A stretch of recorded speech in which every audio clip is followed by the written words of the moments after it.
hello everyone তোমালোকক আমাৰ YouTube channel honest লাৰ্ণাৰৰ অন্য এটি ভিডিঅলৈ স্বাগতম জনাইছো আমি ইয়াৰ আগত সাধাৰণ দহমান শ্ৰেণী সাধাৰণ গণিতৰ 2 নম্বৰ লেসনটো পঢ়াইছো 1 নম্বৰ লেসনটো পঢ়োৱা হৈছে যদি তোমালোকে ভিডিঅটো চোৱা নাই ডেসক্ৰিপচনত লিংক দি দিম তোমালোকে চাই লবা এইখন ভিডিঅৰ জৰিয়তে আমি 2 নম্বৰ লেসন সাধাৰণ গণিতৰ দহমান শ্ৰেণীৰ উদাহৰণখিনি আমি আলোচনা কৰিম একেবাৰে সহজভাৱে সহজ পদ্ধতিত আলোচনা কৰিম ভিডিঅটো অতি প্ৰয়োজন হ'ব গতিকে তোমালোকে ভিডিঅটো শেষলৈ চাবা আৰু যদি চেনেলখনত নতুন আহিছা চেনেলখন সাবস্ক্ৰাইব কৰি এনেকুৱা নতুন নতুন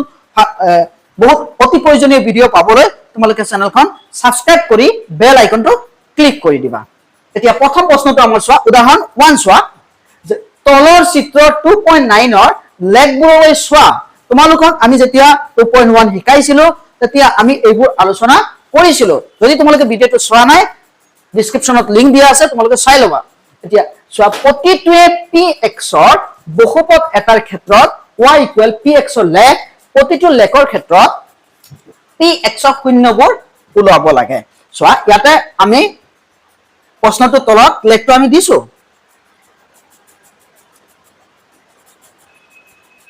সো আমাক কৈছে এটা বস্তু মন দিবা px ৰ কথা কৈছে px ৰ কথা কলে যদি px ৰ কথা কয় তেতিয়া হলে তুমি কি কৰিবা x অক্ষৰটো চাবা আমাৰ তোমালোকে নিশ্চয় জানা যে এটা গ্ৰাফত এখন গ্ৰাফ নিশ্চয় দেখা পাই আছা তোমালোকে আৰু যদি দেখাত অলপ অসুবিধা হয় তোমালোকৰ কিতাপ আছেই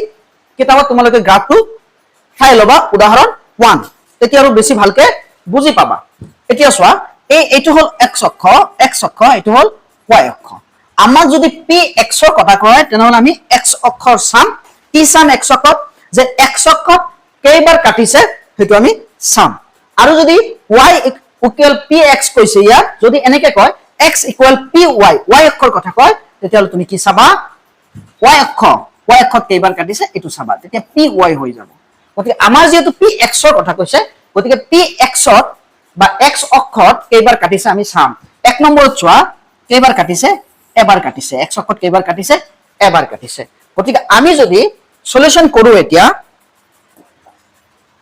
সলিউশন যদি আমি কৰো এক নম্বৰত শূন্য সংখ্যা কেইটা হ'ব এটা দুই নম্বৰত চাবা যদি কেইবাৰ কাটিছে দুবাৰ কাটিছে তেনলে আমাৰ শূন্য সংখ্যা কেইটা হ'ব দুটা তিনি নম্বৰত চাবা কেইবাৰ কাটিছে এবাৰ দুবাৰ তিনিবাৰ কাটিছে গতিকে শূন্য সংখ্যা আমাৰ কেইটা হ'ব তিনিটা চাৰি নম্বৰত চাবা কেইবাৰ কাটিছে চোৱা এবাৰ কাটিছে গতিকে আমাৰ শূন্য সংখ্যা কেইটা হ'ব এটা পাঁচ নম্বৰত চাবা টাচ কৰিছে এবাৰ তেতিয়া এবাৰ হিচাপে ধৰি লবা টাচ কৰিছে কাটা নাই এটো এবাৰে টাচ কৰিছে যেহেতু গতিকে এনেকা আহিছে যেহেতু এবাৰে টাচ কৰিছে গতিকে এবাৰ টাচ কৰাৰ কাৰণে শূন্য সংখ্যা এটা 6 নম্বৰ চাবা কেইবাৰ কাটিছে চোৱা এনেকে একেবাৰে গৈছে নহয় হাপৰ নিচিনাকে চোৱা কেইবাৰ এবাৰ দুবাৰ তিনিবাৰ চাৰিবাৰ গতিকে শূন্য সংখ্যা কেইটা চাৰিটা একেবাৰে সহজ তোমালোকে নিশ্চয় বুজি পাইছা আৰু পৰৱৰ্তী প্ৰশ্নলৈ আমি এতিয়া আগবাঢ়িম উদাহৰণ 2 চাবা উদাহৰণ 2 টো 2.2 লগত মিলে 2.2 ৰ 1 নম্বৰ অংকৰ লগত মিলে চোৱা প্ৰশ্নটো কি আছিল প্ৰশ্নটো হ'ল যে x² + 7x + 10 দিঘাত বহুপদটোৰ শূন্যবোৰ উলোৱা আৰু এই শূন্য আৰু হৰবোৰৰ মাজত সম্পৰ্ক পৰীক্ষা কৰা তোমালোকে নিশ্চয় জানা যে শূন্য মানে হল চলকৰ ভ্যালু বা সেই বহুপদটো চলকৰ এনেকুৱা এটা মান যেটো বহালে চলক গোটেইখিনি বহুপদটো শূন্য হৈ যায় আৰু এই শূন্যটো চলকৰ সৰ্বোচ্চ ঘাতৰ ওপৰত নিৰ্ভৰ কৰে ইয়াতে ঘাত কিমান আছে 2 আছে মাত্ৰা 2 গতিকে এই বহুপদটোৰ মাত্ৰা কিমান 2 আৰু x ৰ মান কেইটা ওলাব দুটা ওলাব শূন্য কেইটা দুটা শূন্যক মূল বা বীজ বুলিও কয় এতিয়া আমি কেনেকৈ ওলাম যে মধ্যপদ বিভাজন কৰিম বা উৎপাদক বিশ্লেষণ কৰিম তাৰ পিছত শূন্য ওলালো ওলাই কিনে আমি কি কৰিম শূন্য আৰু হৰৰ মাজত সম্পৰ্ক ওলাম আমি এনেকৈ কৰিছো এতিয়া কৰিম আকৌ চাই লব x² 7x + 10 এতিয়া আমি কি কৰিম ইয়াতে চাবা ভালকে ইয়াত x² লগত যেটো থাকে a কিমান আছে 1 b কিমান আছে চোৱা 7 x ৰ লগত যেটো থাকে এটো আমাৰ কি হয় b হয় প্লাস সাইন আছে প্লাস সাইন থাকিলে প্লাসটো লিখিব না লাগে c আমাৰ কিমান আছে 10 এতিয়া আমাৰ প্ৰথম কি কৰিব লাগে ফাৰ্ষ্টটো পূৰণ লাষ্টৰ 2 মানে a পূৰণ c সি 1 10 গুণ 10 প্লাছত ওলাইছে দুইটা প্লাস আছে একে চিন পূৰণ হৈ আছে এতিয়া প্লাছত যদি থাকে তেনেহলে আমি যে মধ্যপদ বিভাজনটো কৰিম নহয় ইয়াৰ পৰা উৎপাদক বিশ্লেষণ কৰি দুটা মান ওলাম সেই মান দুটা আমাৰ দুইটা কি হ'ব লাগিব একে চিনৰ হ'ব লাগিব চোৱা মুখেৰে ক'লে বুজি নাপাবা প্ৰেক্টিক্যালি চোৱা 10 আমি ছুটি হৰণ কৰিম এতিয়া 10 টো আমি কৰব পাইছো a পূৰণ c কৰি পাইছো মানে x স্কয়াৰ হক আৰু ধ্ৰুৱক পূৰণ কৰি আমি পাইছো 2 10ত কেইবাৰ 5 বাৰ এতিয়া আমি উৎপাদক কেইটা পালো দুটা পালো আৰু এটা পাব পাৰো 1 পাব পাৰো এইখিনিৰ পঢ়া এনেকুৱা দুটা সংখ্যা বা অংক বনাব লাগিব যোগ বা বিয়োগ কৰি যাতে আমি মধ্যপদটো পাওঁ মধ্যপদ আমাৰ কিমান 7x মানে 7 যাতে আমি পাও এতিয়া যেহেতু প্লাসত আছে প্লাসত থাকিলে একে চিন হ'ব হয় প্লাস 2 নহলে দুইটা মাইনাসত এতিয়া চোৱা 2 5 গুণ 5 চোৱা 2 আৰু 5 যোগ কৰিলে কিমান 7 আমাৰ आंसर কি আছে প্লাসত আছে গতিকে আমি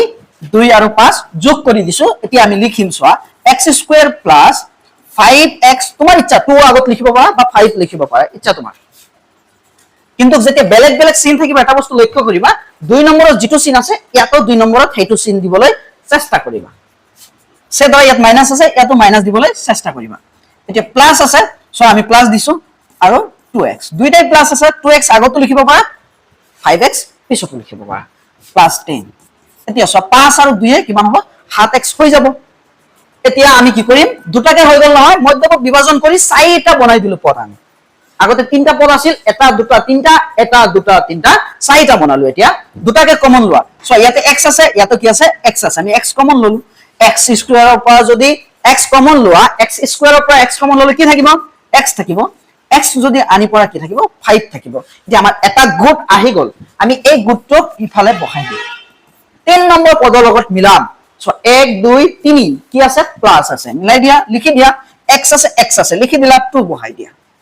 যদি তোমালোকৰ কিতাপত পঢ়া আছে বস্তুটো আমি সহজভাৱে এক্সপ্লেইন কৰি আছো তোমালোকে চালে বুজি পাবা এতিয়া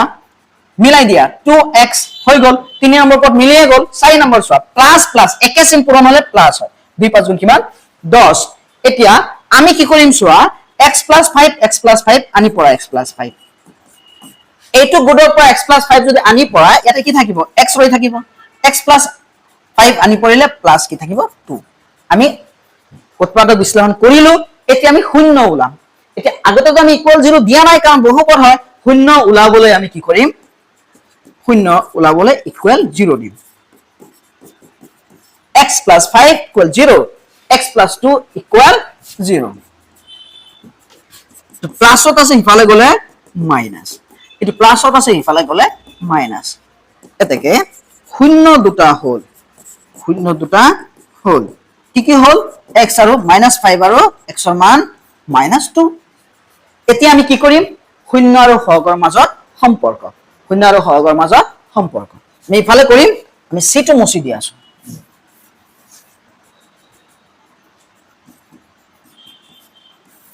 সো এতিয়া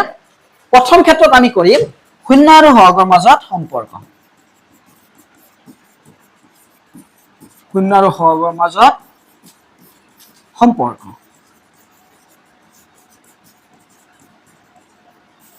চাবা 1 নম্বৰ শূন্য দুটাৰ সমষ্টি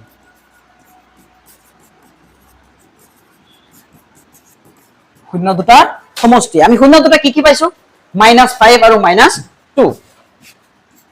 -5 plus -2 প্লাসৰ আগত মাইনাস থকা কিবা লিখিলে ব্ৰেকেট দিব লাগে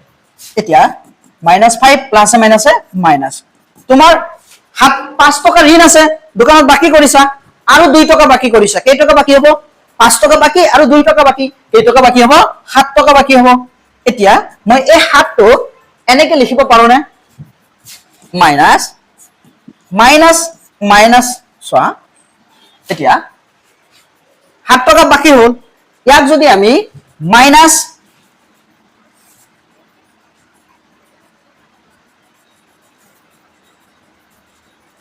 একলক সজাই লিখিব লাগিব আমি কেনেকৈ লিখিম -7 তলত যদি আমি 1 দিও লিখিব পাৰো নিশ্চয়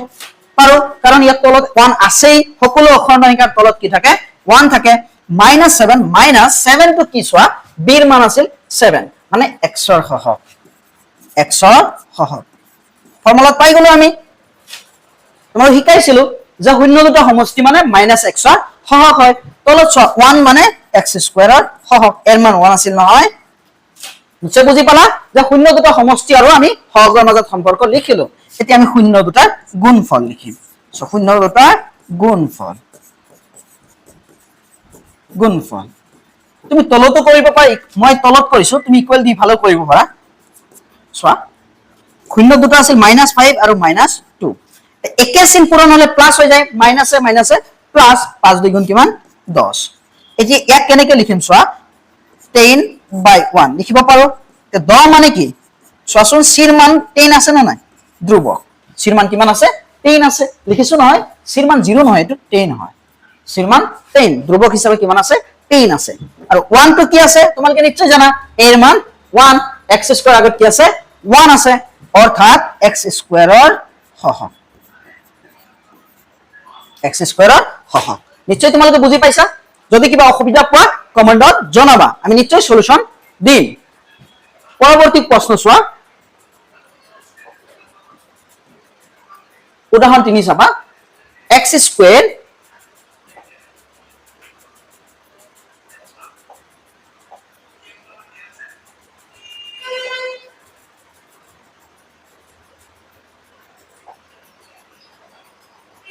x স্কয়াৰ -3 বহুপদটো শূন্য ওলোৱা আৰু এই শূন্যবোৰ আৰু সহগৰ মাজত সম্পৰ্ক পৰীক্ষা কৰা একে কথা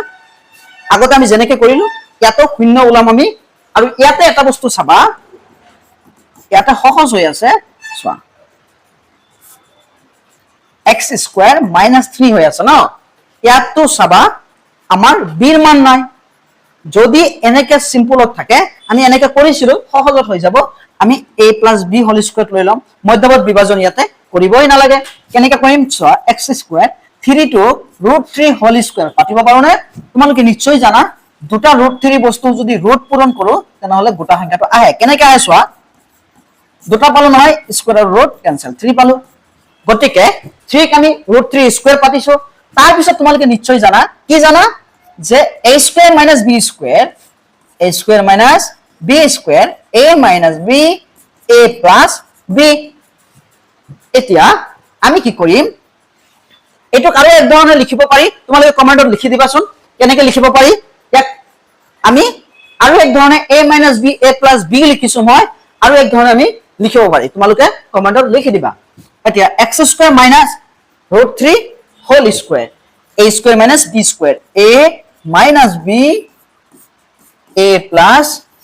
b এতিয়া আমি শূন্য ওলাম x - √3 = 0 x + √3 = 0 এটো মাইনাসত আছে ইফালে গলে প্লাসত এটো প্লাসত আছে ইফালে গলে মাইনাসত তুমি কেইটা শূন্য পালা দুটা শূন্য পালা স্কয়াৰ আছে হাইয়েস্ট পাৱাৰ কিমান আছে 2 আছে ওতে দুটাই ওলাব আৰু সহজত ওলাই গল এতিয়া শূন্য দুটা হল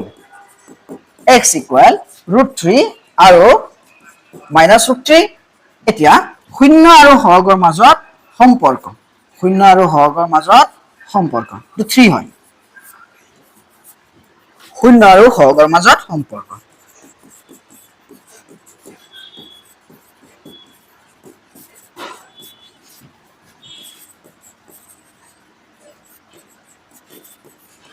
প্ৰথম কি লিখিবা প্ৰথম তুমি লিখিবা 1 নম্বৰ শূন্য দুটাৰ সমষ্টি তুমি তলতো কৰিব পাৰা বা সাইডতো লিখিব পাৰা সব শূন্য দুটাৰ সমষ্টি কি আছে √3 প্লাস -√3 এতিয়া প্লাসে মাইনাসে কি হ'ব মাইনাস এতিয়া √3 পা √3 গলে কি থাকিব আমাৰ শূন্য থাকিব এতিয়া শূন্যটোক আমি চোৱা এনেকে লিখিব পাৰো নে -0/1 তে -0 চাবা আমাৰ ইয়াতে b আছে নেকি নাই ইয়াতে চোৱা মই ইয়াতে লিখি আছো ইয়াতে চোৱা a কিমান আছে 1 b 0 c কিমান আছে 3 এতিয়া চাবা -0 টো আমি কি লিখিম -x ৰ সহগ যেটো চলক x আৰু 1 টো আমি লিখিম x স্কয়াৰৰ হক a কিমান আছে 1 x স্কয়াৰৰ হক মই সাইডত লিখিছো তোমালোকে তলত লিখিবা এতিয়া আমি 2 নম্বৰত কি লিখিম 2 নম্বৰত আমি লিখিম শূন্য দুটাৰ গুণফল চোৱা ইকুৱেল দি সাইডত লিখিব পাৰা আমাৰ সাইডত ইয়াতে লিখিব পাৰো বা আমি ইয়াতে লিখিব পাৰো ইচ্ছা তোমাৰ লিখিলে হ'ল গুণফল কিমান আছে √3 শূন্য দুটা কি চোৱা -√3 এতিয়া চোৱা √2 মাইনাস এ প্লাস এ কি হয় বেলেগ বেলেগ চিন পূৰণ হৈ আছে মাইনাস তো হবই তাৰ পিছত চাবা √√, স্কয়াৰ হৈ যাব দুটা আছে স্কয়াৰ আৰ ৰুট ক্যান্সেল -3 ইয়াক আমি এনেকে লিখিব পাৰো -3/1 এতিয়া -3 মানে আমাৰ c ৰ মান -3 ধ্ৰুব আৰু 1 মানে x স্কয়াৰৰ হহক x স্কয়াৰৰ হহক নিশ্চয় তোমালোকে বুজি পালা x স্কয়াৰৰ লগত কি আছে 1 আছে আৰু ধ্ৰুবক হিচাপে কি আছে -3 আছে গতিকে আমাৰ এই ভিডিওটো এখিনিয়ে আছিল তোমালোকে ভিডিওটো হেহলৈ চোৱাৰ বাবে ধন্যবাদ জনাইছো পৰৱৰ্তী ভিডিওত আমি বাকি থকা উদাহৰণখিনি আলোচনা কৰিম ডেসক্ৰিপচনত লিংক দি দিম তোমালোকে ভিডিওটো চাই লবা আৰু যদি ভিডিওটোৰ পৰা কিবা বুজি পাইছা আৰু যদি কিবা অসুবিধা থাকে তোমালোকে কমেন্টত জনাবা আৰু ভিডিওটো যদি ভাল লাগিছে লাইক শেয়াৰ কৰিবা